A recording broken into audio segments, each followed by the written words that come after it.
Hello. Good afternoon. Good evening. God, it's a shitty evening. This country is going to hell. That's all I got for you. That's it. I mean, if it's going to hell, that's all I need to say. We just need to leave. Now that Trump's talking about executing drug dealers, I think it's time to just go. Let's just find another country. That's always been a shtick, though. Law and order. Yeah, but he's never like straight up said, "Let's go the Chinese route with drug dealers." He was actually he was praising China's policies on drugs. China. He likes what they do about drugs, which is to kill drug dealers. He likes the Asian approach, the Asian countries' approach to drugs, which is to have a speedy, basically no trial, and to kill them. I mean, many of my best friends are drug dealers. I don't appreciate that. No, I mean, it's just really medieval. This is Trump at his worst. As I said on Twitter, he's not fun anymore. That's absolutely despicable. There's no way I will say anything positive about the man ever again. Never did, really, but I defended him, at least against charges that he's a fascist. He's not a fascist, but this is certainly authoritarian. They're calling this era, dark MAGA, that this is Trump's back and now he's pissed off, He remembers what you did to him. And I think this new rhetoric that's coming back might be from he feels like he didn't win any points for being kind of progressive, because he was very much for criminal justice reform in the later years of his presidency and got some real things accomplished on that end. And he really doubled down on trying to win over non-white voters. Pretty much trying to win over who you don't think of as a Republican instead of doubling down on the white working class that got him elected in 2016. And maybe some people are in his ear saying, no, you got to go back to your roots. You just got to turn the Middle East to glass, throw all the drug dealers in prison, kill them. Just lost my studio there. I'm back, though. Yeah. Yeah, no, I mean, he did. I remember he made that statement maybe during the campaign. Maybe it was when he was right after he was elected, when he was saying, what's so bad about roughing them up a little bit on the way into the squad car? I think he was referring to MS-13, and I get it. If they are convicted MS-13 members and have done things that MS-13 has done, then I'm not in favor of treating them nicely. But I mean, just an absolute abrogation or indifference to basic rights, which I think are pretty important, even though I think they're social constructs. They're social constructs that I really like. I like a social construct that keeps the cops from beating my ass whenever they feel like it. Yeah. Or whenever they think that I deserve it, which is what Trump is calling for. For the cops to have the discretion to decide whether the suspect they have in custody deserves to be punished, which of course is exactly what we're not supposed to do under our system and according to the Bill of Rights. It's these guys are scaring me. This year, MAGA really took a turn, and for the worse, according to me. I mean, according to my values, and I am getting increasingly disturbed by the direction of the right wing in this country. This is just the latest example of that. But it's very clear that they're going to win the Congress, and I think they'll do a lot of good, as I've said many times, but I think they might also do some very bad stuff. Very bad stuff starting next year. So we'll see. I mean, on social issues, cultural issues, and criminal justice, it's going to be a big step backward. And also, Michael, I was going to say, it's very clear that we are living in possibly the most sexually conservative moment in my lifetime in this country. It's a real reaction to the sexual revolution of the 60s and 70s. And some of it, of course, I agree with. I mean, I think a lot of the trans movement is horrible. But I mean, there's a lot that's going on that is straight up homophobic, anti-gay, anti-queer in the very basic generic sense, opposed to women's sexuality, men's sexuality, promoting marriage when that's a failing institution. There's some ugly stuff out there, in my view. I mean, according to my values, I'm not saying I'm necessarily right about this stuff, but if you have my values about those things, then these new Republicans are your worst nightmare. Yeah. Again, you said it as a reaction to the sexual revolution. Don't you think it's warranted because the promises of the sexual revolution haven't come to fruition? That we're kind of lost here. We tried to make up our own rules and they didn't work out. Well, I mean, to me, the sexual revolution were about especially women's sexual freedom, gay freedom. The birth control pill of the early 1960s was a huge advance and one of the probably the biggest events of the sexual revolution. I think the Stonewall riots and the gay liberation movement that followed were humongous victories for human beings who believe in freedom. And those victories really helped. I mean, they liberated everyone too. They made sex less stigmatized. They made non-traditional sex less stigmatized. Gay, homosexuality was a mental disorder in the DSM until the early 1970s, until Stonewall. I mean, that's, promiscuous women were sterilized by court order into the 1980s. But certainly in the 60s and 70s, they were still being sterilized. But the sexual revolution really took all that down. And I think we were much better for it. Again, according to my values. Mm-hmm. If you think that sex is inherently damaging, degrading, and bad, then yeah, you should go vote for Trump and the MAGA people. Although, of course, Trump is famously a product of the sexual revolution, but his acolytes, the MAGA movement, which is really led by Steve Bannon, is not. They are true reactionaries when it comes to sexual freedom. Mm-hmm. Would you say like certain outcome, like single motherhood being a big predictor, like if a child has two parents, they're set up for success in ways that a single parent just isn't. And when the birth control pill came out, we were expecting women to have more freedom to choose their partners and choose fathers better. And we were expecting the single motherhood rate to go down, but the inverse happened. And the places where there's more sexual freedom, you see actually less stable families, that human beings aren't necessarily ready to handle the revolution that was thrusted onto them by technology.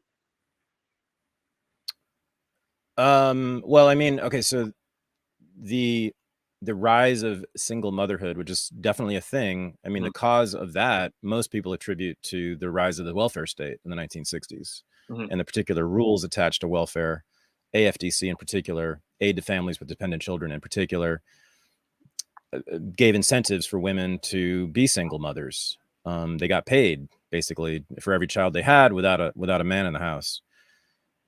I think that being a single parent is not necessarily difficult or a bad thing. I think that in a system, in a culture in which the nuclear family is the only legitimate form of family, it's the only form of family that is subsidized by the state, protected by the state. We give tax breaks for it, for nuclear families, for marriage. In that system, where everything is set up to support and promote a nuclear family, if you choose to be single parent within that system, then it's exceedingly difficult. And I've known many single parents. I've been a single parent myself for a long time now. Mm-hmm. It's exceedingly different, but that's because our society is set up against that. And it punishes basically people who are single parents. So I think in a society that's much more fluid, in which children are raised by extended families and neighborhoods and communities and friends networks, and yeah, I think it's no problem to be a single parent. And I've known of instances like that, by the way, single moms, single dads who flourish because they happen to have a really wonderful network of friends and family who all pitch in to take care of the kids, that's the model I want to move to. I don't think we're going to get there anytime soon, especially with MAGA taking over this country soon. But yeah, so anyway, I think the sexual revolution was mostly overall a very good thing. And I think a very good thing for everyone, by the way, everyone who's not a Puritan. I mean, for women, men, gays, straights, it's been, I think, an almost unmitigated good. Mm-hmm. But yeah, so, those are my responses to you. Uh-huh. Yeah, I think when gay marriage happened, almost everyone thought, including me, that, okay, the culture wars are over. Gays are totally accepted. They're assimilated. Everyone's fine with gays. They don't mind them. Even right-wing Republicans and Christian conservatives were fine with it. It seemed, but that was wrong.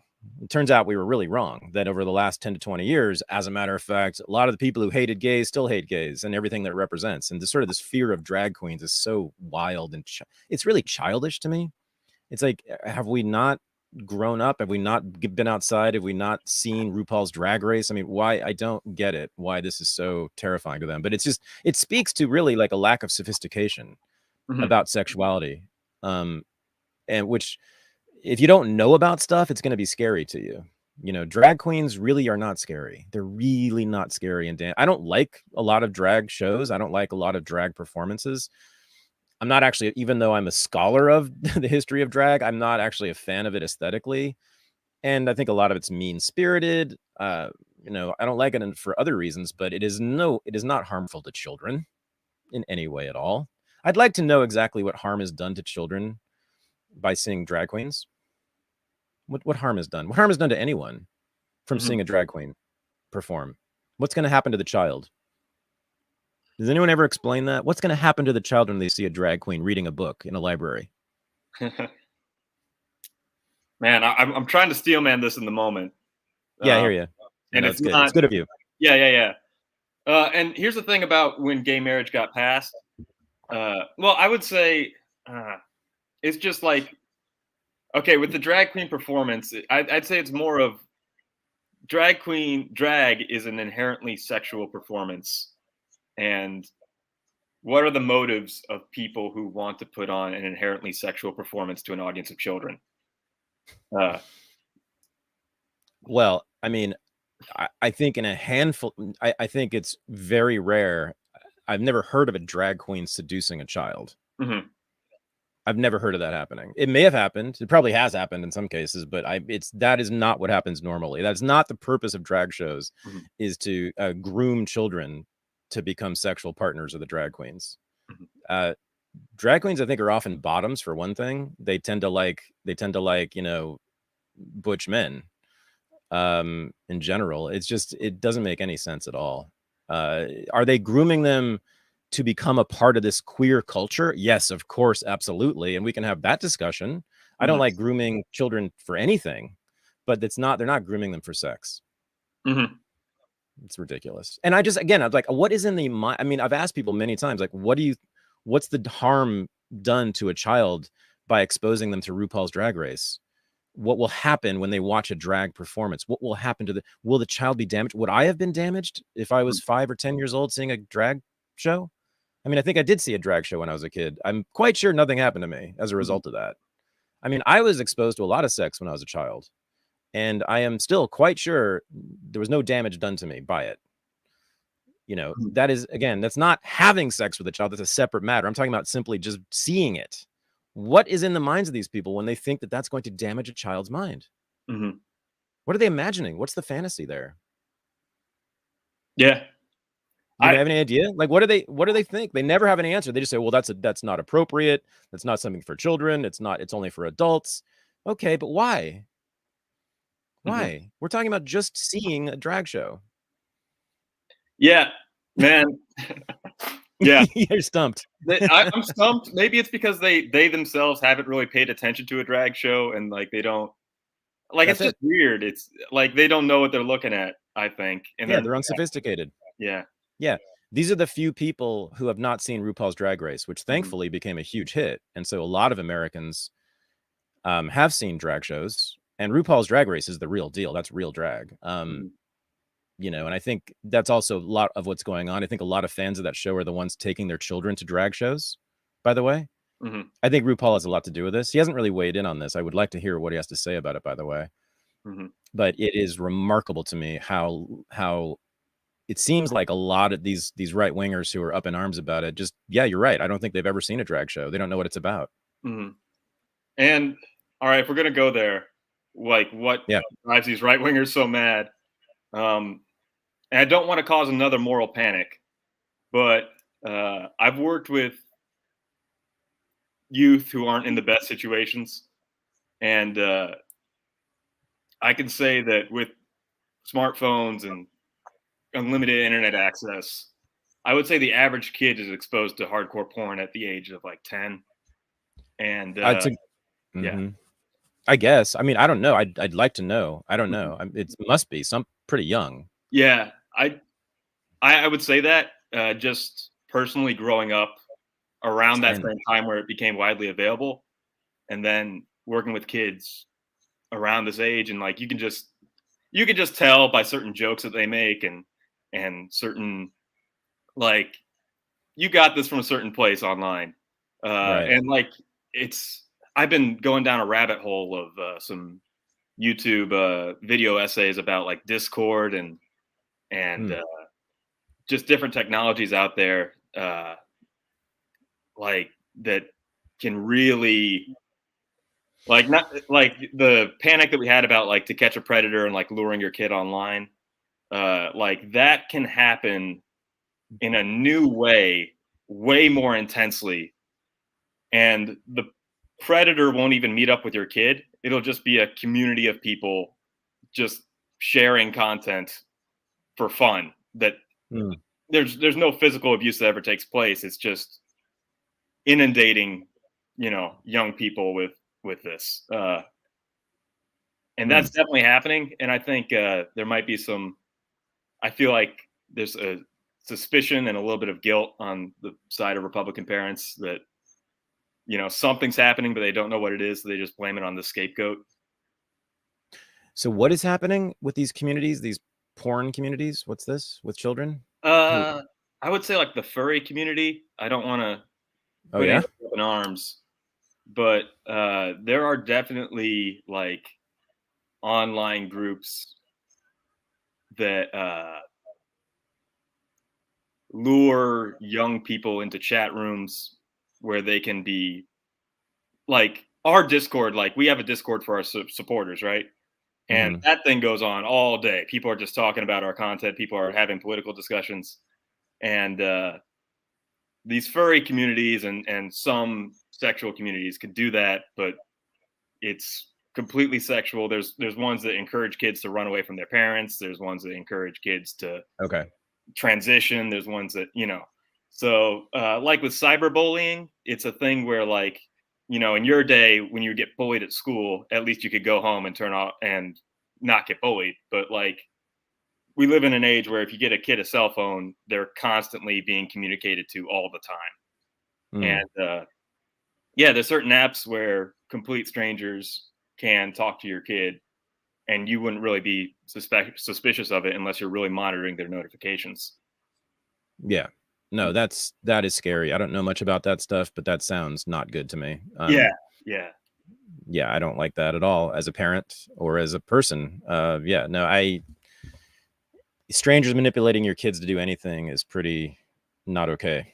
It doesn't matter what it is, and if it's sexual, it's especially dangerous and harmful and scary. Yeah, I just don't know about these things actually. Yeah, there's been cases where it's not even like your idea of a predator in your head. It's like a bored 17-year-old girl who just does it for fun. Like it encourages people to commit suicide or just, Right. It must be mostly young people doing this stuff, right? I mean, older people have jobs and they have careers and they have, businesses and they're busy. They don't tend to do this kind of thing. But no, I'm talking about public expressions, like drag shows. I'm talking about, again, RuPaul's Drag Race has been on TV for about 10 years. I mean, television. So like children could have seen this the whole time and no one mentioned that. No one seemed to be upset about that. And that's real drag, by the way. That is not watered down drag.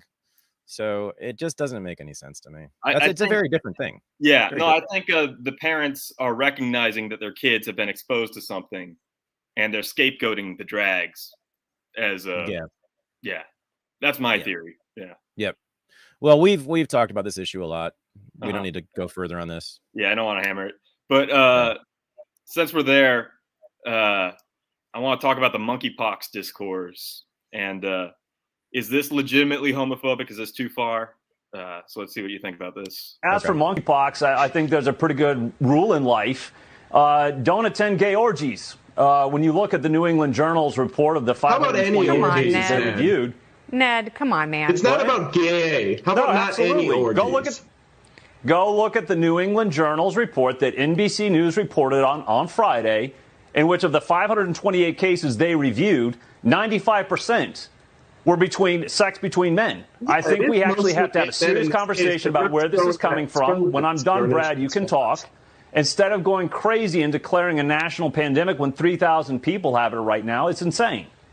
I don't know, man. You don't have to be gay to get monkeypox, and you don't have to be bigoted when you talk about treating something that is that easily spread, Marie. It's not bigot. Yeah, it is. This is science, Kennedy. 95% of the cases from the New England Journal. You know what? I'm going to let Brad respond. Okay, I'm going to let Brad respond because, Brad, we had 372 doses. The United States, in Denmark, where the smallpox, monkeypox vaccine is manufactured, they were ready to go, but because this has been an issue for more men in the gay community, it seems like it has been lower on the priority list. Brad. Yeah, look, Ned is right when he says that monkeypox right now is mostly affecting gay men. The problem is that public health-wise, not going to orgies in general is a good policy to not get sexually transmitted diseases. 100%. And so we have to be really careful. We saw with the AIDS crisis, with the HIV crisis, about how certain communities or certain gay people will be stigmatized over something that lots of people do. And we got to be careful about that. And that kind of, I will use the term, bigoted language that makes it seem like the only people that get this are from one group of Americans. Hey, guess what? Gay men also have friends and family members and colleagues, and this is not just transmitted through sexual activity. It's transmitted through close contact. So you don't fight diseases. I'm glad Brad brought up HIV/AIDS. You don't fight diseases by caricaturing the people who get them or who get them at one point in time. Well, yeah, I saw that. Okay, so turns out this is almost entirely a disease among gay men. 95% sounds like, somewhere around there. And so to say, I mean, how many of those men got it from an orgy, though? I guess that was a little gratuitous. Mm-hmm. You know, I guess I didn't understand that, although, I mean, that's just objectively true, that if, you know, you're going to be safer if you don't go to gay orgies. I don't know. I don't get the big deal, honestly. Yeah.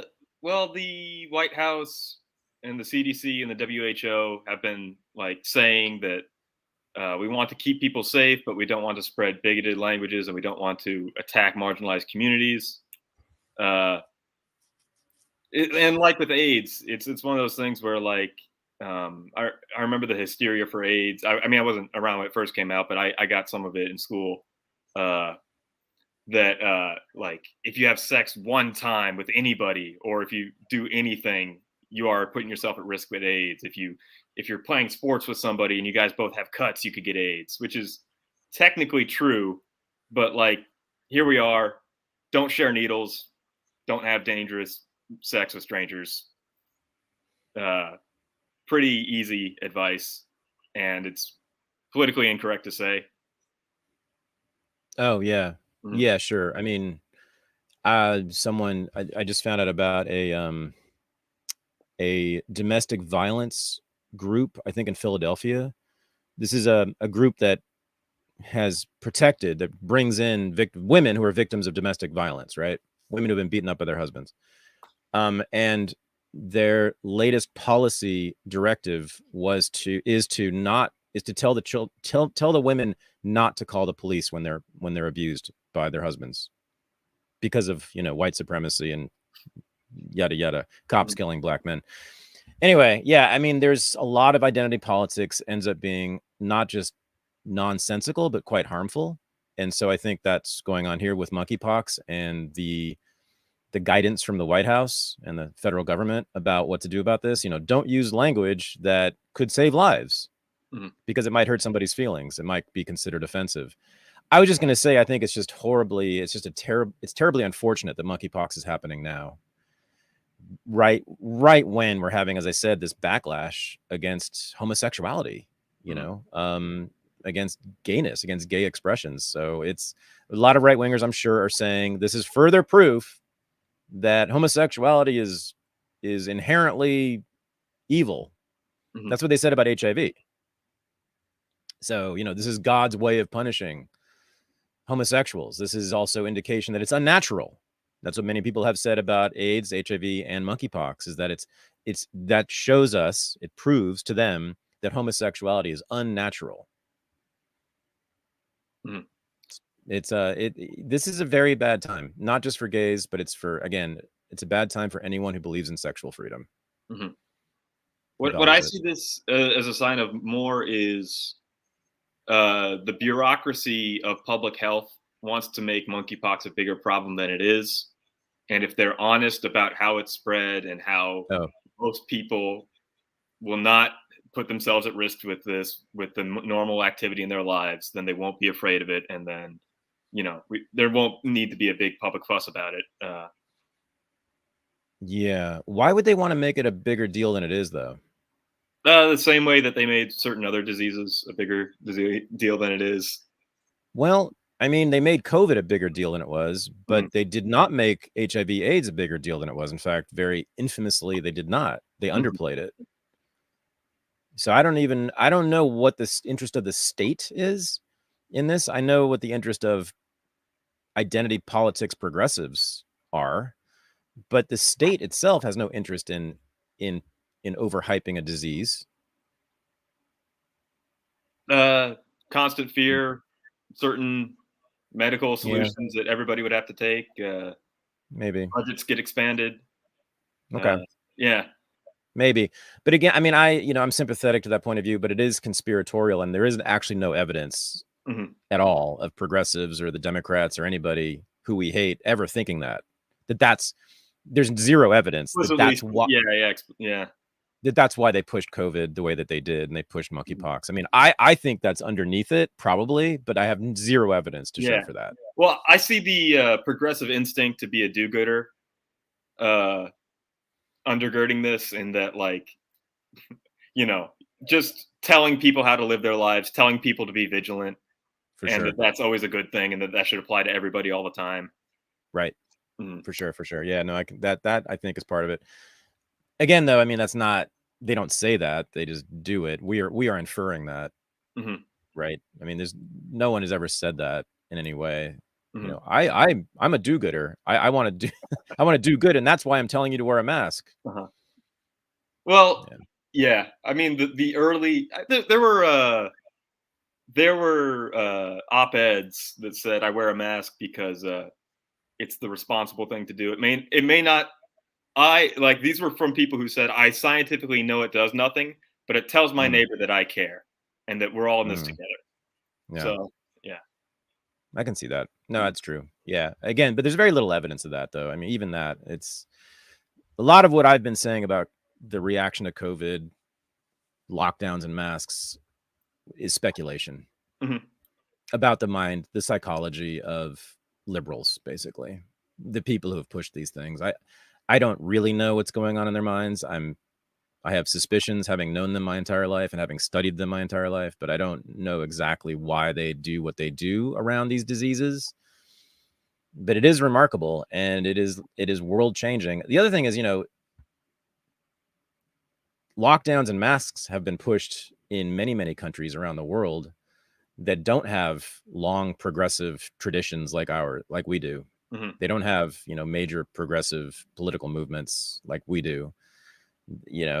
Ordinary people have pushed lockdowns and masks in countries all over the world. I think that more often they've been in countries that are close to the United States, and that's something we're studying in the episode with Ian Miller that's coming out this week. We talk about that quite a bit, about how it's interesting that, again, the countries that have pushed lockdowns the hardest have been the closest allies of the United States. So, like Britain, France, Australia, New Zealand, those are the countries that pushed those things hardest. And I think it's notable. We're thinking about that. Those are the closest allies of our government. Yeah. We've talked about this before. I don't think it's because they're allies necessarily. I think it's because they come out of, it's the colonies that didn't rebel. It's the British colonies that didn't rebel.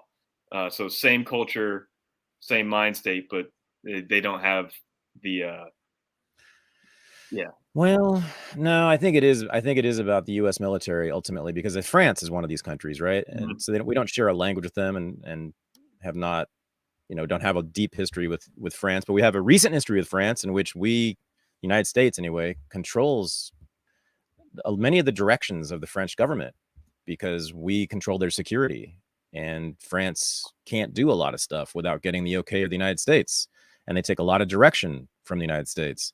NATO is run by the United States. The EU takes its direction from the United States. It won't make any major decisions. Neither NATO nor the EU will make a major decision without the United States okaying it. So they all know, every member of NATO, which is 30 countries now, all of Western Europe, they know that they have to be a part of the program, the Democratic Party program. And the recent statement by NATO about abortion, affirming abortion rights and opposing the Dobbs decision, told me that the Democratic Party runs the world. The Democratic Party certainly at least runs NATO, and NATO runs much of the world. But it's a cultural thing, right? That was a signal to me that these countries are doing the bidding of the Democratic Party. They're doing what they're supposed to do according to the Democratic ideology, capital D, Democratic ideology. So there's something there. American cultural imperialism takes two forms. There is the pop culture, which is not imperialism, but it's just spreads voluntarily around the world. People love American popular culture, and I think that's generally a very good thing, and that's the subject of the book I'm working on. Mm-hmm. But then there's another form of imperialism, which is much more coercive, which is the one I'm talking about, which is American government imperialism. The American government coercing people around the world to live according to the norms of liberal Americans. It's never conservative Americans, by the way. It's always liberal Americans whose values get transmitted and imposed on other countries. They're the ones, countries don't get foreign aid unless they have a gay rights charter. They don't get foreign aid unless they make abortion legal. They don't get foreign aid unless they talk a good game about, white supremacy and racism and yada, yada, all that stuff. And most importantly, they don't get foreign aid if they don't trade with the United States on favorable terms to the United States. Mm-hmm. Well, and the political class everywhere are trained in the universities. Yes, correct. That's very important, right? So American cultural imperialism is also maintained through the dominance of American universities. The elites in just about every other country, except maybe Britain and France and a couple others, come here.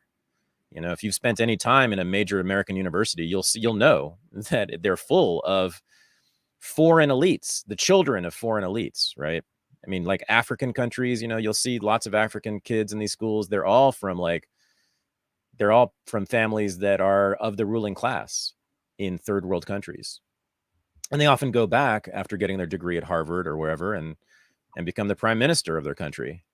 So yes, and they get trained, as we know, in the culture of American progressivism. It's really remarkable to see people from sub-Saharan Africa talking like they're wokesters at Brandeis or something. But that's why. It's exactly right. Yeah, that's another way in which American imperialism is maintained. Yeah. And expanded. I mean, we have it here in flyover country where we have rhinos certain people who went to certain universities, and then they come back home and then they pretend to talk like us, and then they pretend to care about the things we care about, and then they go to Washington, D.C. and vote along the Democratic Party line for just about everything. And whenever they're pushed on anything hard, they crumble. And I definitely see that internationally. People go to these universities where they get trained to be the leaders of tomorrow, and then they come back and they say whatever they have to say to get elected and kiss babies and do all the ceremonial stuff, and then govern like NATO does and the Economic Forum wants them to. Yeah. So it's not American hegemony. Again, it's American progressive hegemony across the world. Mm-hmm. Yep. All right. Last week we were a little harsh, and we said that a lot of the admiration and the discourse and the propaganda around Ukraine is centered to the taste of affluent white female liberals. And yesterday there was a certain publication released something, and I just want to apologize for those statements and say that we were completely off. So here's what disproved that.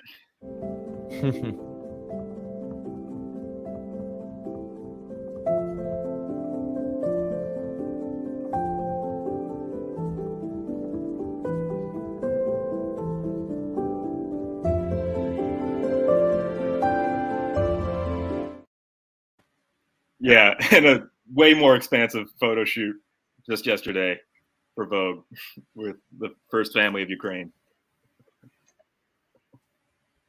Yeah. Annie Leibovitz taking pictures of Zelensky and his wife. For those who don't know, Annie Leibovitz has been the photographer of the fashionable set since the 70s, maybe, or the 80s, a long, long time. In other words, if you got your portrait taken by Annie Leibovitz, you had made it. Like, you were going to get to go to all the best parties in New York City and LA, and you were set with the Hollywood elite, with the cultural elite, with the political elite. And now, I mean, Vogue is, well, not now, it always has been, as you said, it is a magazine of wealthy white women. And that's who the Ukraine war is being fought for. You know, it's wealthy white women in this country run this place. They run our politics. If you don't have their vote, their support, you're not going to make it. You're not going to make it. At least you're not going to make it in the Democratic Party. I mean, the Democratic Party, I should say, again, relies on them entirely. And that's why the viewership of MSNBC is overwhelmingly that demographic. CNN, the same thing. Wealthy white women. Yeah, this is further evidence that that's what's going on. It's terrifying because as a group, they tend to be quite ignorant about politics. Quite ignorant about politics. They're very easily manipulated. I mean, what does the average American housewife who watches MSNBC know about Ukrainian history or politics or Russian history or politics? They don't know anything about the Cold War, foreign policy, NATO expansion, the biography of Vladimir Putin, none of it. Yet they are the ones who get to decide what we do. The politicians need them. They need their support. That's why they've put so much into the propaganda for Ukraine. But again, all these people with the Ukraine flag in their bios and their profiles, what do they know? What do they know? Mm-hmm. Is Ukraine surging right now? Are they having a comeback? That's what I'm seeing being reported, that the resistance is going strong, that tides have turned recently. Militarily? Militarily, yes. In the war itself? Mm-hmm. There's no. I mean, they've been talking about a counteroffensive for a few weeks now. There was going to be a 1 million-man army that was going to be formed. They dropped that idea. Counteroffensive near Kherson, that didn't happen, didn't materialize. Now there's rumors that there's one section of the Russian army has been encircled and cut off. There's no evidence for that either. Mm-hmm. There's no evidence for anything other than a very ineluctable Russian victory, just constant, week by week, taking more and more territory, killing more and more Ukrainian soldiers. Zelensky revised his casualty estimates recently. He said that it's actually more like 60, I think, per day who are getting killed. Recently, he said it was hundreds per day. Who knows? Then there's another estimate by Western media that 75,000 Russian soldiers have been killed in the war. That's almost impossible. Very unlikely that's true. I mean, who knows? We don't know because both sides are, who knows? They're completely biased, of course, and we have so little reporting from the ground. And casualty estimates from wars, I mean, we are still debating how many people died in World War II.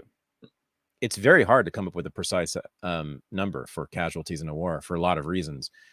No, I mean, Ukraine's losing the war. They've always lost the war. They've always been losing the war. They're going to lose the war unless something very, very dramatic happens, like the United States putting ground troops in there, which they won't do, or the United States bombing Russian positions with the U.S. Air Force, which they won't do. I mean, that would change the war, but that would also lead to World War III. So, you know, I hope, and I don't think that's going to happen. But no, there's nothing. As I understand it, there's nothing substantial that's happened that's changed.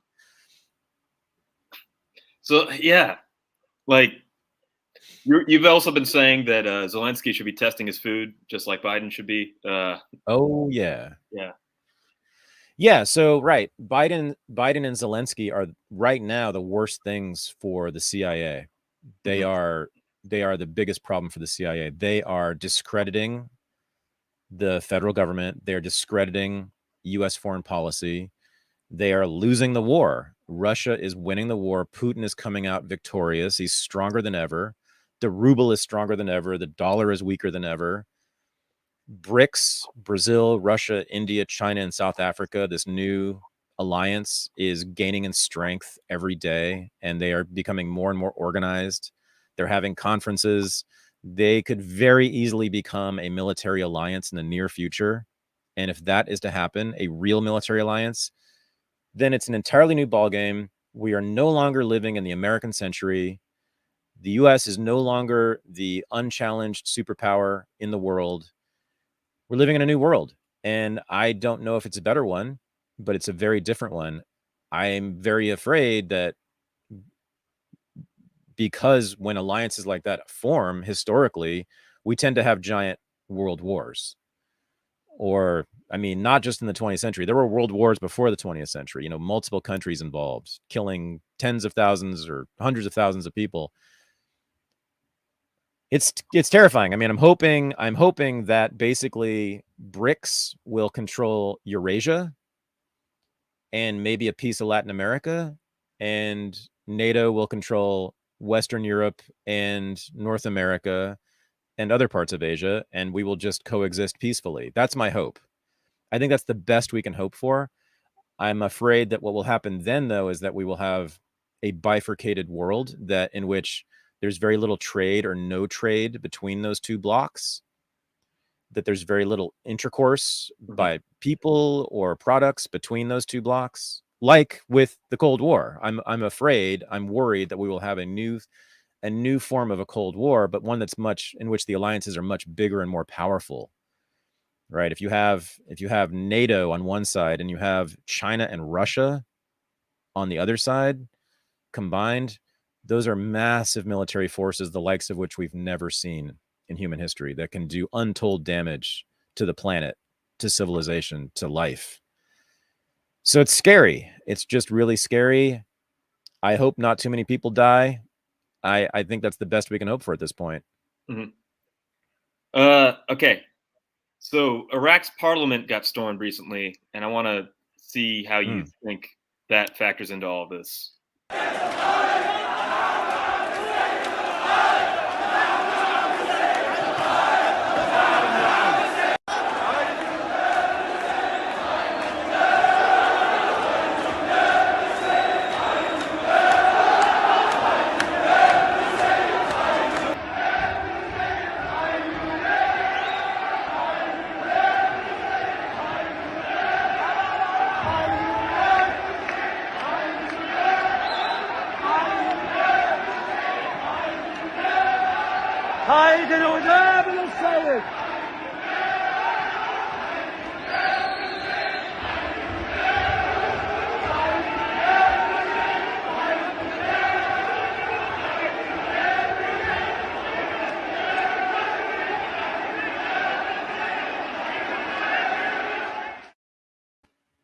So I don't know anything about that, unfortunately.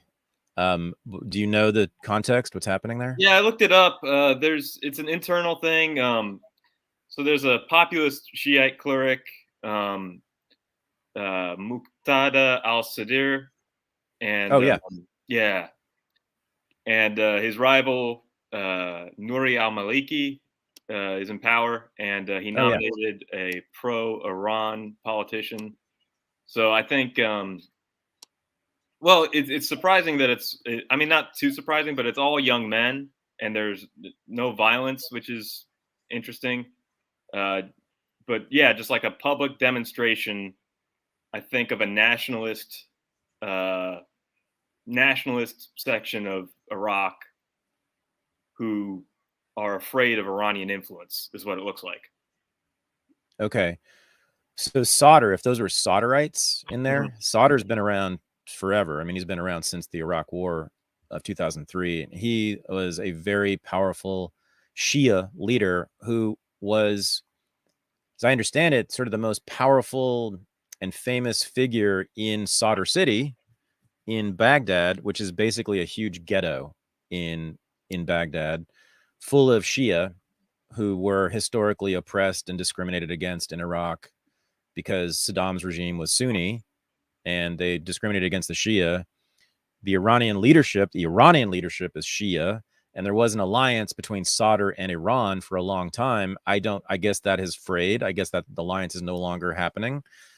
And there's some conflict, but Iran took control of much of Iraqi politics over the last 10 years. And this seems like this is some kind of fight over that.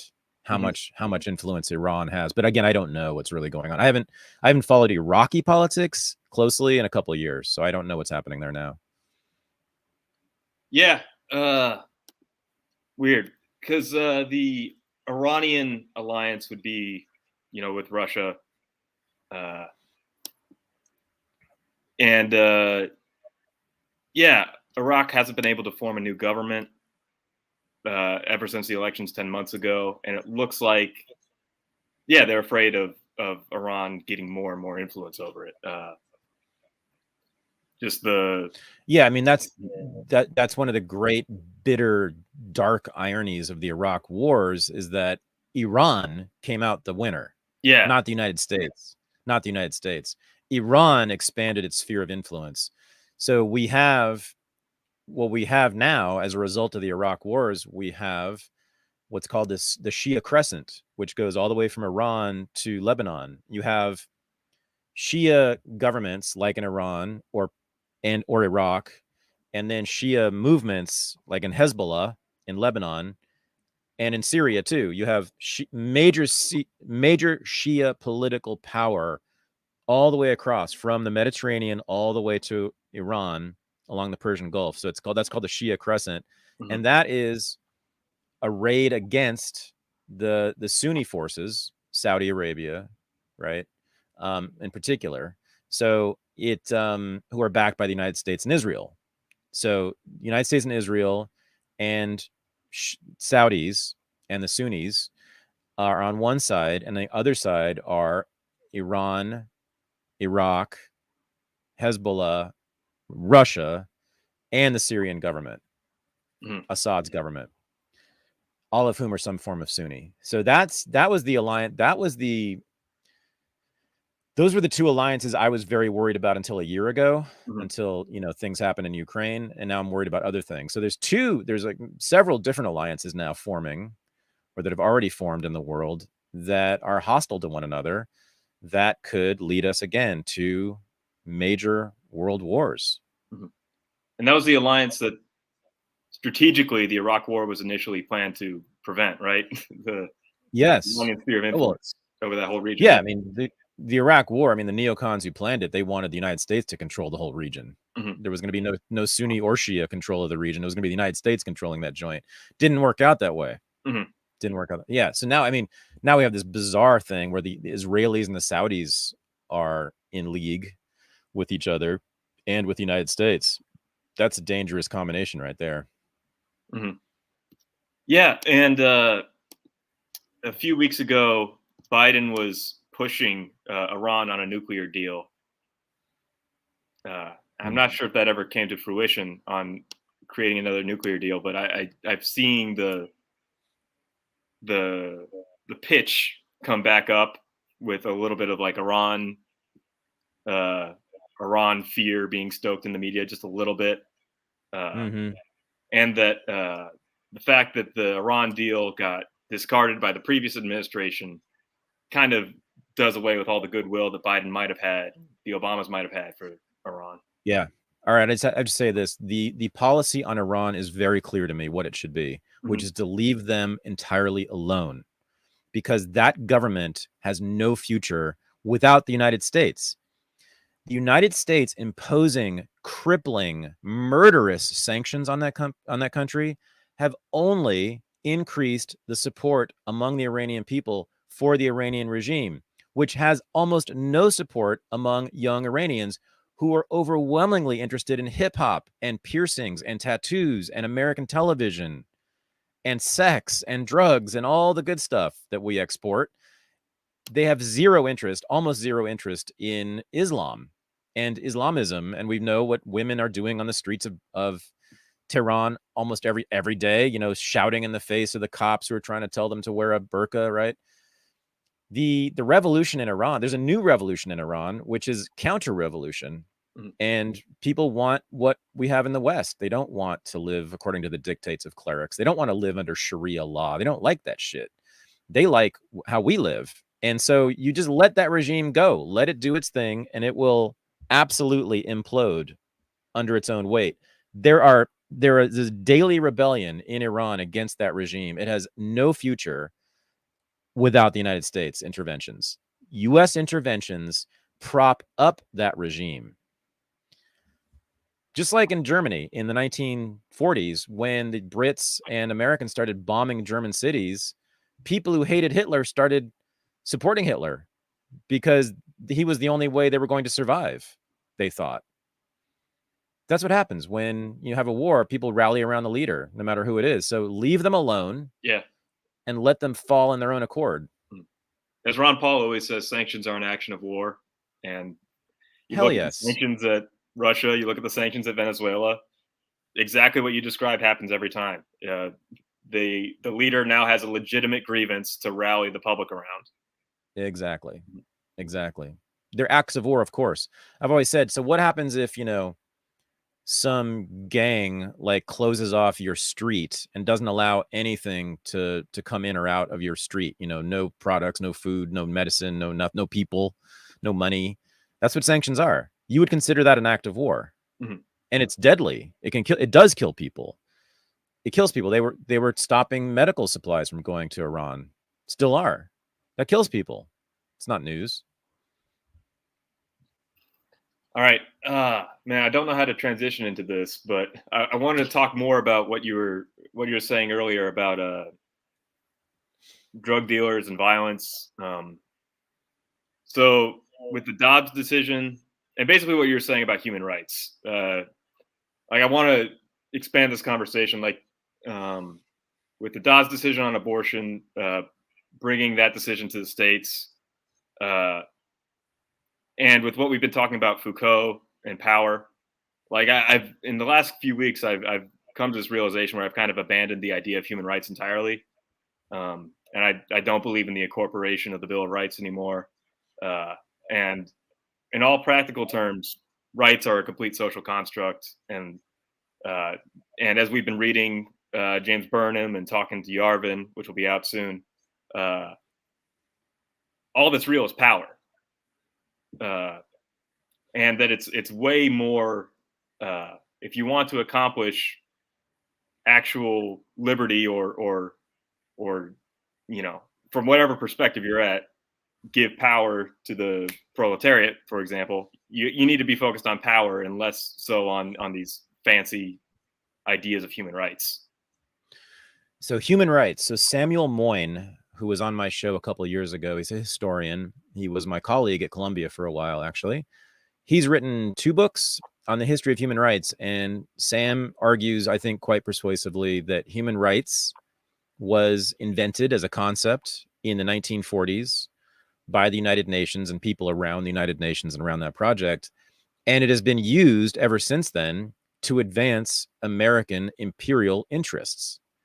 That's what it's been used for.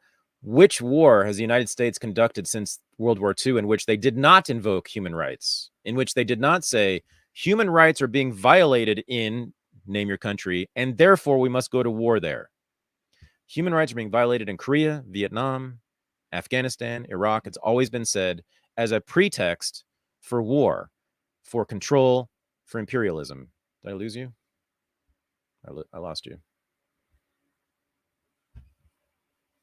I'm solo now. I will take questions from the chat. We're back. Yeah. Okay. Hit brand for some reason. Let me hit it one more time. Okay, we're safe. We're safe. Okay. Yeah. So I was just making the argument again that human rights has been a pretext, was invented by the United States essentially as a pretext for war. Mm-hmm. Oh, absolutely. It's been the justification for every war in the United States since World War II. So yeah, so yes, do not believe in human rights.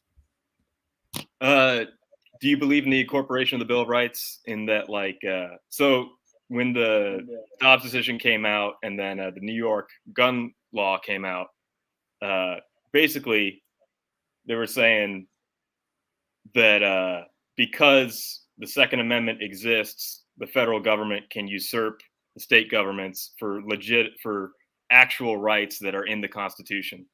Whereas if you believe in the 10th Amendment and you don't believe in incorporation, which is a new doctrine, relatively historically speaking, then, you know, New York should be able to make its own gun laws. Yeah. So human rights, I guess you would put them, I don't know, I was going to say, it's a universalist conception, first of all, which makes it so dangerous, right? It's human. That's exactly what makes it dangerous. It's not American. It's not European. It's everybody. It's human. Human rights. That means everyone must possess those rights. Mm-hmm. And if anyone is denied those rights, we are obligated to intervene.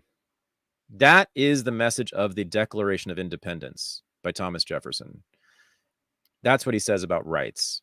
If they're human rights, everyone is obligated to protect them wherever they are abrogated. Wherever an oppressor stops people from having rights, we are obligated to overthrow that oppressor, whether it's King George or Saddam Hussein. We must, the Declaration says, we must overthrow the oppressor so that people will have those rights. Like with the earlier conception of rights, like with the Roman Empire, like Roman citizens had the right to a trial in the same way that, United States citizens do. But the justification for that is these are the rights that the might of the Roman Empire has earned through their strength. That's right. It's not all. It's not moralistic. Dignity. Yeah, it's not moralistic. No, it's not moral. Yeah, right. No, that's first book of Plato's Republic. Thrasymachus argues with Plato, and that's what he says. He says, justice and the good are determined by who has the power in a society. In other words, he's a cultural relativist, right? He's saying there is no universal absolute meaning of justice. It's what the people in power determine it to be, which I think he's right about. Plato counters him and says, no, there is some absolute universal definition of justice, meaning of justice, but he's wrong. Yeah, it's an invention. It's an invention used to impose things like Plato's Republic on the world, totalitarian systems, authoritarian systems, the power of governments. Yeah, and I'm going to say it again. Reactionaries need to read Foucault. They just have to. If you want to understand Burnham, if you want to understand power and think about power in a new way, and actually think about how you can acquire power, you have to read this historian who describes power and how it flows from place to place, and who completely dispels with all these modernist myths that pretty much make up the modern liberal world order. Yeah, so human rights. So Foucault, I don't know if he did this specifically ever, but a Foucauldian would do what I just did about human rights, is look at the history of it. Yeah. So that phrase wasn't used before the 1940s. I mean, it didn't exist. And then the concept of human rights certainly didn't exist before the 1940s. So it was invented at a particular time, in a particular place in America and Western Europe by particular people, liberals, progressives in America and Britain, for a particular purpose, as I said, which was to expand US and Western European hegemony across the world. So, then human rights looks very different than what normies think of it as, which is, of course, we're for human rights. Who isn't for human rights? You must be a Nazi if you're against human rights. I'm not against human rights. I'm against governments taking it upon themselves to ensure that I have them by whatever means necessary, which usually means war. So postmodernism is still getting railed on in the Twitter discourse sphere, and it's because of how people in power are choosing to redefine certain things, and there's a war going on for what words we use. So this is a story that brought up that discourse back a little bit. If things are going so great, though, then why is it the White House officials are trying to redefine recession? No, we're not redefining recession. If we all understand a recession to be 2 consecutive quarters of negative GDP growth in a row, and then you have White House officials come up here to say, no, that's not what a recession is. It's something else. How is that not redefining recession? Because that's not the definition. That is not the definition. Brian Deese said in 2008, of course, economists have a technical definition, which is of a recession, which is 2 consecutive quarters of negative growth. I can tell you this. Yesterday he said 2 negative quarters of GDP growth is not the technical definition of a recession. It is What not. changed? It is not. Why did he say that it was? is not. I can speak to what he said yesterday in front of all of you, which is the last thing that you just repeated. There are many factors. There are many factors, economic factors and indicators to consider, and I will say that the textbook definition of recession is not 2 negative quarters of GDP. So here's the thing. I have a crush on Corinne. I think she's just in the wrong place, and I think she needs to talk to me. And once she talks to me, she'll know that being a lesbian doesn't work for her. Mm-hmm. Working for the Democratic Party and the president of the United States is not a good look for her, and she needs a new life. She's too cute and too nice a person to be doing this shit. She's also completely lost. She has no idea what she's talking about. I mean, you can see by her flipping through, she's just looking at the binder the whole time. Mm-hmm. She's never thinking on her own. It's all scripted. Every answer is scripted. That is terrifying. That's the spokesperson for the United States government, the executive branch anyway. Now, as to what she was saying there, I don't know what the definition among economists is for a recession. I'll take their word for it, I guess. But, does it really matter? I mean, two straight quarters of negative growth in the GDP. Is that what the textbooks say or not? And does it matter too much? Yeah, I would say so.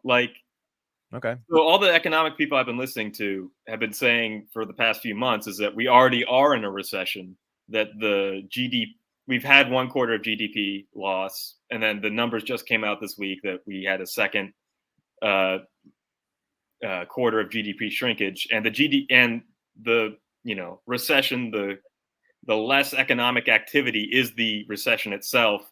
The GDP numbers are just a reflection of that, right? Just because you finally checked your cholesterol doesn't mean that it wasn't high before you checked it. It's high, we're in it. And 2 quarters is just an arbitrary definition that that we've been using forever to say that the shrinkage has happened for a sustained amount of time. Okay. Yeah. Okay. Mm-hmm. I mean, again, I just want to know how bad it's going to be 6 months and a year from now. And I don't want a recession. I am really glad that gas prices are coming down. Mm-hmm. And, that's because they've been giving up on the sanctions. They've been loosening up on their war against Russia. That's why the gas prices are coming down, I think, in part, at least. I don't know. I mean, I know that everybody who I respect is saying we're going to go into a recession, or we're already in a recession, and then it's going to get worse. Mm-hmm. But I don't know. I'm not an economist. I don't understand this stuff. And the evidence I see in front of me, though, is that we're actually heading out of the recession. Gas prices was the leading indicator of the economic downturn, and that's turning. So I don't know. The Biden administration line on this is that there's a bunch of factors beyond one simple indicator that indicates if we're in a recession or not. And they point to the, I believe, National Bureau of Economic Researchers as the authority to say whether or not we're actually in a recession. And Paul Krugman has written an article, to economically support the regime, as he always does, to say that, it's more complicated than just 2 quarters. Although, again, I've never heard anybody make that argument ever until here we are coming up on midterms, and you don't want to say the R word to scare people and make it look like you did a bad job. I I think the job growth numbers that they're talking about are simply the world opening up for the most part, from lockdowns. And we had a second wave of lockdowns kind of once all the variants kicked in. So I think, we're still feeling that effect. And I think that's what the job growth numbers are. But I think your average American is still struggling harder. And just because we were struggling really, really hard and paying $5.60 for gas and now it's $4.50 doesn't mean that we're not in a recession anymore. Well, we all agree that the economy is bad and we want it to be better. We all agree on that it's been going in a bad direction for about a year now, at least, for sure. And do we need a label? Does it matter whether we call it a recession or not? I mean, we want to improve the economy. That's all I need to know. Yeah, for sure. I want prices to come down and wages to go up and everybody to be happy and healthy and to stop yelling at me to wear a mask. That's really all I ask for. And for Corinne to give me a call. Or to return my calls. That's all I ask for. No, I'm not a stalker. I've not harassed her. She needs to know that she needs to call me. She'll find out. Once I put this out there, once we release this, she'll know. Okay. And then she'll change her ways. And she'll like men too. Yep. I believe you. Okay. I'm done. All right. So here's the Biden plan response to reduce the inflation. Oh boy.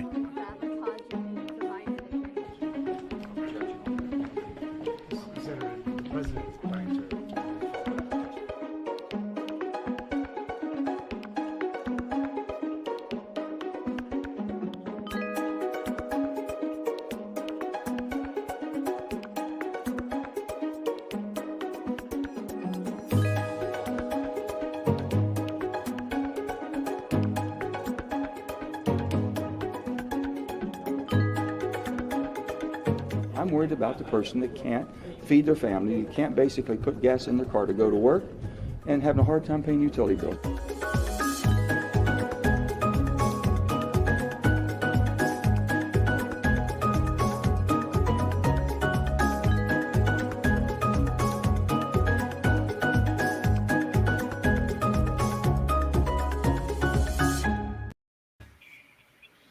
He didn't really say in that video, but from what I've researched and what it looks like, it's $700 billion of spending and raising corporate taxes to a minimum of 15% and really trying to enforce it. Everyone knows that $700 billion in spending reduces inflation. That's economics 101. I mean, hey, I'm no economist, but I do know that you spend a whole lot of money. If the government spends a ton of money, it'll reduce inflation. Especially if you spend a ton of money on renewable energy that nobody uses. That'll really reduce inflation. Yeah. His announcement that he's going to pivot to climate change and do a bunch of executive actions on climate change will be the end of his presidency. I'm pretty sure. The only problem is I think it'll destroy the economy in the meantime.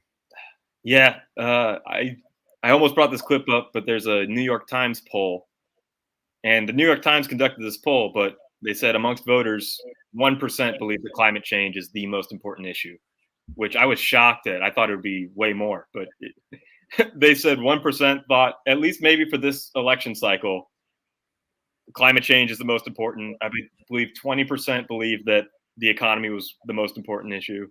Yeah. Well, where is the climate change? Where is it in my life? Show me the problem. Show me the problem created by climate change that's affected me. No, but my gas station right down the street, has had very high numbers there for a long time. I know that, and I pay that. It's money out of my pocket. Again, Americans are sensible. They're very dumb and ignorant about a lot of things, but on stuff like this, you can't fool them. It is only the progressive elite in the major cities on the coasts who believe in this climate change shit. And I'm going to call it that again. I mean, yes, I think there's been climate change. I think, again, I was ranting last week about this. There is simply, it's now been how many decades have been yelling at us, and none of their predictions have come true. Not one yet. We're supposed to be underwater and lots of people are supposed to be dead, and neither thing has happened. So fuck off and let's do something else. Yeah. Again, I'll take it seriously when the Obamas sell their beachfront property. Yeah, right. Martha's Vineyard. or in Hawaii, I guess. Either one. Yeah. Either one. Yeah. Yeah. No, I mean, that's the good news, is that Americans aren't buying it. But you wouldn't know that from the media. My God. I mean, the mainstream media, even Fox News reports on it a lot. I mean, you would think that all Americans are terrified of climate change. And yet almost none are. Yeah. Thankfully. Thank God. I think it is definitely being taught in colleges, though. Like I've heard from people around saying that pretty much all they do in certain courses and certain disciplines is just berate you on climate change and make you accept that it's real, whatever that means, you know, and make you feel bad if you don't. But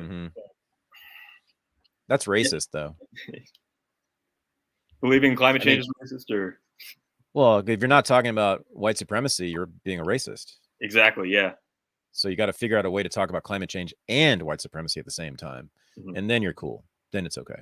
Then you can keep your job as a professor. And what I see this as is I believe that Biden knows that he's going to get hammered in the elections coming up. He knows the Democrats are taking a loss and he's not going to be able to pass his economic agenda. So here's the big economic agenda that he's always had under the name Inflation Reduction Act. Can't wait. Can we talk about the Biden videos, the two videos in the same day? One was normal and one was drug-addled. Really? Which you didn't see this yesterday? The two videos back to back? No. Oh yeah. He gave one talk to the I forget what it was, some announcement or some speech on camera earlier in the day, and he was sort of normal. I mean, he was senile, weird Joe Biden, but he was like what we expect. Then a few hours later, he gave another speech on camera, and he didn't blink. I saw that. Yeah, that was within the same day. Yeah. Wow. I believe so. Not just that he didn't blink, he looks really drugged, really, really drugged, and really controlled. He looks like he's in a science fiction movie. He looks like some alien or monster has taken control of his mind. He looks like the Manchurian Candidate, the old movie from the 1950s, in which the president, I think, or whatever it is, some major political leader in the United States is controlled by Chinese communists. Basically a robot, you know, being controlled by a foreign power. That's what it looked like. I've never seen anything like that, and they're going to kill him. They're giving him speed, I'm sure. I'm sure it's some form of speed, Adderall or whatever, but they're going to kill his ass. Yeah. His heart can't take that. I haven't been focusing on that too much because it's way, way, way too obvious and everybody knows it. Like when he announced his candidacy 3 years ago. This is 3 years ago. Everybody was like, Biden can't run. He's senile. This is horrible. 3 years ago. And then you put him through the most demanding job that any adult can go through, is campaigning, first of all. And then actually doing the job is an even bigger burden. And it's only going to get worse. I'm actually bullish, though. I think he's going to run again. Even though 75% of Democrats want him out. Yeah. No. I'm back to this point about Zelensky and Biden should get food tasters. No, the deep state is going to take both of them down by the end of this year. Alex Jones That's a prediction. Alex Jones was saying that. Is that Alex is he's right about everything, so I'm glad that I'm right. Yeah, no, that's my prediction. I'm saying it right now publicly. I am predicting that the deep state, the CIA, the FBI, NSA, the same people who took down Trump are going to take down Biden and Zelensky because they have to. Because Biden and Zelensky are running the ship of the American empire aground. And they must be removed if the whole project, the reason for being of the CIA, it's being threatened. So they have to take them down. If they're competent, they will take them down. If the deep state is competent, they will. Well, yeah. If you read like the Steele dossier, it is pretty shocking how stupid it is. But it was effective. Didn't matter. It was effective. It convinced Rachel Maddow. Yeah. And company. Yeah, dude. Biden. it's just there's so much hubris and there's so much like double speak that like you can't admit that the guy did a bad job, right? He's the guy who saved the soul of America. So, and everything they've said about like the economy, that it's the greatest recovery ever. Like they've been saying, we've added 9 million jobs. Like all the propaganda says that this guy is perfectly healthy and can run again, and is the greatest president we've ever had, and saved us from fascism. So I just see that propaganda line running again, and they drug up their puppet for 4 more years, and they might CGI him, or might body double him. I don't know, but we don't have to kill him. I actually don't think so. I think the Democratic Party is going down. Mm-hmm. The entire leadership is over 80. Mm-hmm. Nancy Pelosi, did you see that video that just surfaced of Nancy Pelosi speaking total gibberish for 3 minutes? Ooh, I saw the one where she's talking about her husband and her dealings. No, this is pure Biden-esque gibberish. This is a senile woman too. Dianne Feinstein, they have hidden her because she's so senile she can't speak now. Mm-hmm. Kamala Harris is a stone cold idiot. We now know that. My name is Kamala Harris. My pronouns are she, her, and I'm wearing a blue suit. Yep. Yeah, and this is all she ever says is stuff like that. Mm-hmm. The head of the Democratic Party is dead and dying. Then there's Chuck Schumer, the other head. He's over 82. No one cares about those people.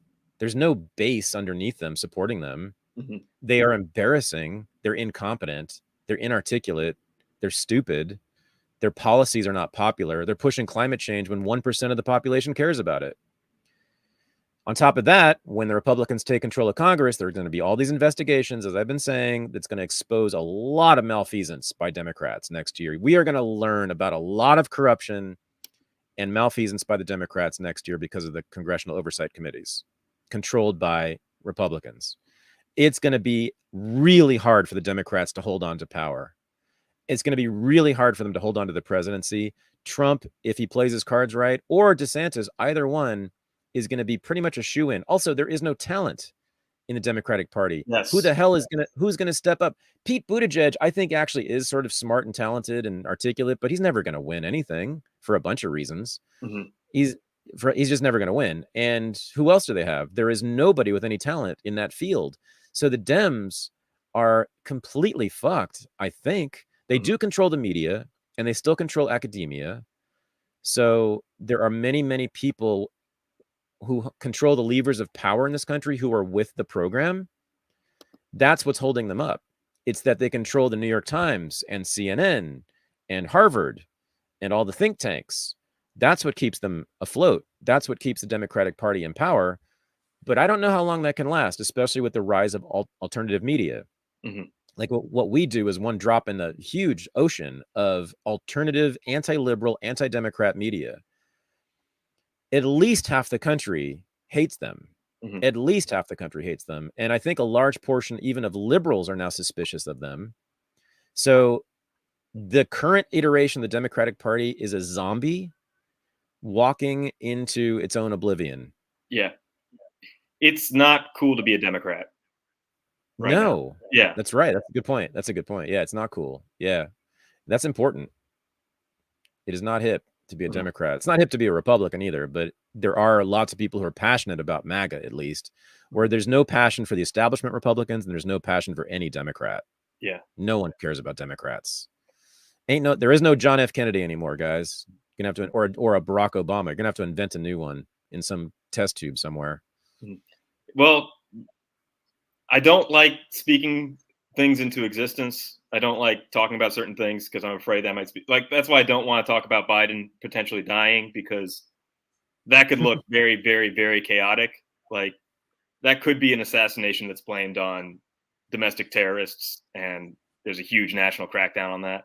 But the person that's the young talent that the Democratic Party obviously wants to promote is Gavin Newsom.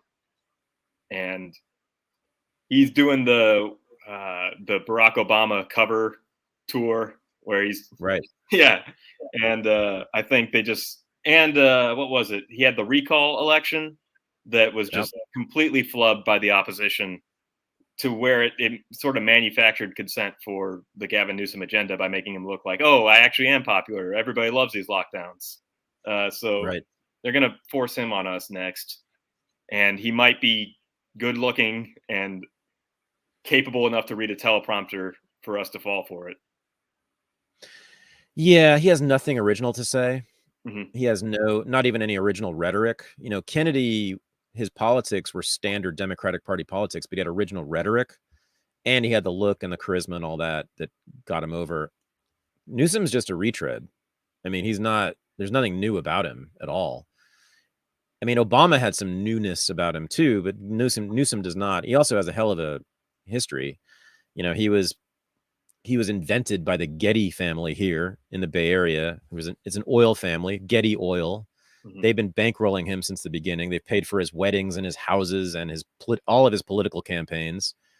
When that comes out, when it's shown that Gavin Newsom has depended upon this oligarch for his political success, I think the shine will wear off real fast with him. And I don't think he's going to go anywhere. I could be wrong, but I don't see him going anywhere. Trump will stomp him. Yeah. Or DeSantis would stomp him too. Plus, I mean, the lockdowns, you know, he was one of the arch lockdowners and was, you know, infamously found to be not wearing masks in key moments. The lockdowns are getting more and more unpopular nationally. Masking is more and more unpopular nationally. There's less support for it. So he's going to be associated with that failed policy too. So I just don't see Newsom going anywhere. LA County, I saw, has their mask lockdown for this new wave of whatever COVID coming back. Yeah. And right. Is it Beverly Hills, El Dorado, Pasadena, a bunch of independent townships or districts of LA County are foregoing the mask mandate this time around. Oh, good. Yeah. I didn't know that. Yeah. Oh, they're masking up here though. Yeah. Bay Area. They love the masks. Although it's almost all private. It's private businesses doing it themselves because there is no government mask mandate anymore. But I would say more than half the businesses here still require a mask, and they really require a mask. Like you can't go shopping without a mask in the Bay Area. Wow. Yeah, it's bad. These people are insane. Yeah. Do you think that's because of the culture there and they think yes, the majority of customers want it, so the majority of customers won't feel safe without it? Yes, absolutely. Absolutely. I don't know if I can live here much longer. It's the craziest place you will find in this country. And they're aggressive about it, militant and mean. If you deviate from the orthodoxy in any way, if you don't wear a mask, if you ask a question about climate change, if you ask a question about white supremacy, you'll be shouted down, harassed, you'll lose your job, you'll lose friends, you'll be ostracized. This is what's happened to me. And it's happened to a lot of people I know around here who have heterodox ideas. These people don't play. It's a church. It's a cult. It's a political movement. It's authoritarian as hell. And they're in it to win it. And they're going to take no prisoners. They're completely ruthless. I've had family members and good friends throw me under the bus because of my errant politics. And they're bloodthirsty. They want to kill capitalists and they want to kill Republicans and conservatives and anybody who, again, isn't part of the club. Like their heroes, you know, Trotsky, Lenin, Mao, and Ho Chi Minh. That's what they did. Those are and Che Guevara. Those are their heroes. That's exactly what those guys did. It's just true. So, yeah, the left is far more violent and bloodthirsty and ruthless, even with Trump's statements about killing drug dealers. Even with that, the left is far more dangerous to human life than conservatives are. I encourage everybody to listen to podcasts from February and March of 2020, where you had professional epidemiologists on about what the effects of COVID would be. And the predictions aren't apocalyptic. So I remember seeing those predictions and going, okay, this is the scale of emergency that this is. And if this is the reaction to just that kind of emergency, what is going to be the reaction when the stakes are higher? And I've really reevaluated moving to a major city because of it, or anywhere. Even a college town is hard to do. Like, I can manage it because I can pretend to be a townie sometimes, but it's hard. There is not one major city in the United States, I believe, that is worth living in right now. Mm-hmm. That was not true when I was your age. When I was your age, New York was the place to go if you were a creative person. You had to live in New York City or LA if you were a creative person and wanted to do something creative with your career. Now, these places are basically unlivable. Someone's asking if you're my son because you look identical to me. No comment. No, Michael's Michael's not my son. He's more handsome than I am anyway. Yeah. I know what you're talking about. Well, so we are not having Unregistered live after this week. I had to reschedule it for Sunday. So if you want to be part of Unregistered Live, which is our weekly Zoom meeting with me, which usually follows Unreported, go to patreon.com/unregistered. And if you become a patron at any level, you get to hang out with us at Unregistered Live. You get bonus episodes. We have a lot of bonus episodes. We have a bonus episode with Curtis Yarvin coming out probably tomorrow. We have bonus episodes with Cody Wilson, Michael Malice, all sorts of people on there. And you should do it. Patreon.com/unregistered. Normally, we go straight to Unregistered Live after Unreported. Again, this week, we're going to wait till Sunday. But next week, we'll go back to back. So go to patreon.com/unregistered. And that's my last sales pitch. Nice. Good. See you on this side Sunday. Oh, yeah. All right, man. Cool. Thank you. Thank you. Good job. Another episode in the books. Thank you, son. Thank you, son. Thanks, Dad. Bye.